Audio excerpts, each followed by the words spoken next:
white icing and a $500 price tag. But not for these brides. I don't believe it. That's our goal. I don't believe it. That's right. We're about to take cake making to the extreme. It's not big. Go somewhere else. From high-flying, gravity-defying cakes, That freaks me out a little bit. cakes that take us for a walk on the wild side, Chocolate chip, the Coke, can't go wrong. to a tasty tower of bling, dripping with 30 pounds of Swarovski crystals. That's crazy. Cake is not meant to support crystals. Get ready to be whisked away as we take you coast to coast, where these cake virtuosos push the boundaries of baking I think they're done. Look at that. Somebody be careful. Scram. and stop at nothing to make anyone's dream wedding cake come true, no matter what it takes. Oh, you're killing me. Come on, guys. This is Outrageous Wedding Cakes.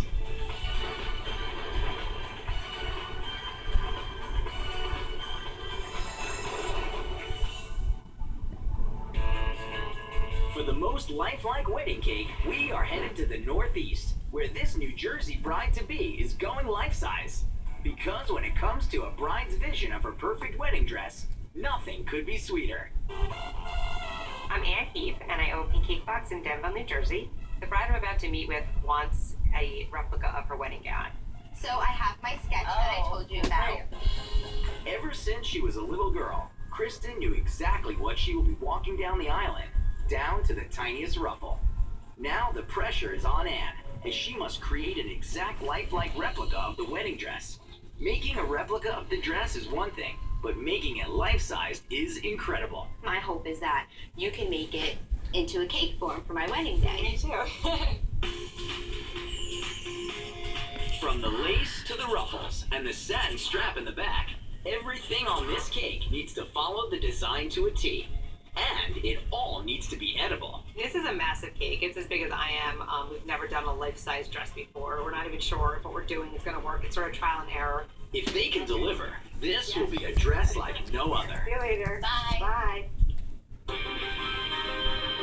After seeing the sketch, a few of my biggest fears are A, just the sheer size of this thing. I'm still worried. The skirt is very full. We're going to have to put a lot of fondant on it. I'm afraid that the ruffles might fall off the cake. I'm still a little bit nervous how we're going to get the lace to look so delicate on the cake as well. And then for just the general structure, I just want to make sure that it's really sound. We're going to be baking well over 20 pans of cake just to create the skirt. The bride may be petite, but the cake version of her dress will be massive. The bottom of the cake dress will be 20 layers of delicious pink champagne and vanilla cake that will stack 8 tiers high and weigh 500 pounds. This is the top of the dress, like where the waist would be. So we need to make it a little smaller, obviously, because we're going to add so much bulk to it. And then we'll kind of carve it a curve and going to flare out. It's always a little scary because if we take off too much, we have a problem and we're going to have to bake more cake. It took the team almost an entire day to bake and fill all the tiers of the cake. So one false cut, and it would cost them hours to fix. We don't have time, we're in a really tight timeline. So if we do mess up, we're going to be here all night. Yeah, it's good. With the bottom and top part of the dress covered with fondant and dowels added for strength, All right, so we'll grab the other tier. everything comes down to this moment. Will the structure stand, or will the dress come tumbling down?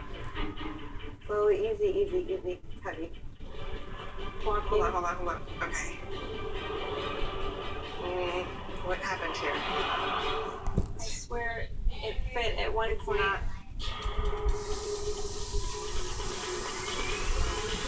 Push it back a little. Okay. All right, it's good. The dress is finally taking shape, but before they can add the fondant, they have to finish the 10-pound marshmallow treat top of the mannequin. The bodice is going to be marshmallow crisp, just because it's a little sturdier than cake. This is really a good thing to use to mold sort of precarious structures. It carves just like styrofoam would, but it's edible. The bust is covered with fondant and attached to the dress bottom. Fondant is an edible sugar and corn syrup dough that is very malleable, and once thinned out is commonly used to cover cakes. Now that the base is finished, Anne is facing her biggest challenge yet. She must attach over 80 sheets of fondant, costing over $500, onto the dress and make them look like flowing fabric. So what I'm thinking we should do, we'll start in the back just so that we'll figure out what we're doing by the time we get to the front. The design calls for multiple layers of fondant and lace to overlap, creating a pleated look. But that means adding an extra 75 pounds to the cake. One of the challenges with fondanting something is that once you put it on, it's on there. You can't take it off and redo it. So if you do mess up, you have to take it off and you most likely have to re-ice the whole cake again in buttercream and then redo it. I'm gonna stick this under so that it doesn't just dry flush against the gum piece. It has a little bit of movement, so that when you pull it out, it'll have like a little bit of air. Creating a sense of motion in the fondant is extremely difficult. Creating lace pattern in sugar takes patience and an incredibly steady hand. We use gelatin and we put on a silicone textured mat that looks like lace. You have to kind of spread it so it's nice and even. If it's too thick, then you won't have a nice see-through lace. The gelatin lace feels a lot like a paper doily, so you can bend and cut it almost like paper. But once it dries, it becomes more rigid and will keep its shape. I am nervous about making a lace. It is really super delicate, and if you pull it too quickly, it'll tear. So we have to be super careful and make sure we keep it intact. Oh, it did rip a little bit. The team works well into the night, Wait, that looks weird. painstakingly trimming and attaching each sheet of fondant and lace with icing that will harden and keep them in place. Even the lacing on the back of the bodice is made from colored fondant strips and completely edible. I was really nervous about the sort of the flow of the dress and the ruffles and the lace pieces, but I think it really works. I feel like it does look really nice and flowy and like almost like fabric. After 45 hours of baking, carving, and fondanting, the cake is finally ready for the bride to see. Oh yeah. Wow, that is a really tall wedding dress. Oh my god! It's amazing! It has everything. I love the lace about it, and it has the bow, and it even has the ruffles up I here. know, I love the ruffles. I love this cake. It's better than anything I would have dreamed, and I am so excited to be able to show my fiance. It's exactly what I pictured, and what was on the sketch is what she did. It's just like my dress. When all is said and done, this massive wedding dress cake weighs in at 575 pounds, stands over 5 feet tall, and is completely edible from the lace bodice to the flower bouquet. It was a lot of trial and error, a lot of effort, but I think my team and I did a great job, and I'm really proud of it.